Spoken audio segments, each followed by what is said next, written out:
Sa mga nagtatanong kung paano nga ba mag-block ng friends dito kay Facebook nang hindi nila malalaman. Kaya kung paano, sundan at panoorin nyo lang po ang video na ito. Buksan ang Facebook. Dito guys, i-search nyo dito ang pangalan ng inyong friend na gusto nyong i-block. Pindutin nyo po ang search. For example lang guys, itong account ng anak ko. Pindutin po natin yan.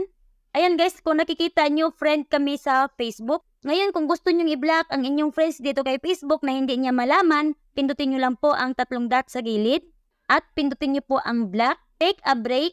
Pagdating dito, scroll up ng konti, pindutin nyo po ang see option. At pagdating dito guys, ilipat nyo lang po ito dito sa limit at save. Dito sa limit what Madeline Joyce profile, pindutin nyo po ang see option. At ilipat nyo po dito sa hide. Okay? At pindutin nyo po ang save.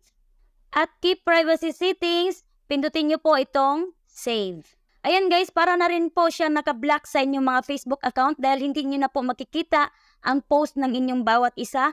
Pero kung napapansin nyo, friends pa rin po kayo dito kay Facebook. Okay? Sana po may natutunan, follow and share.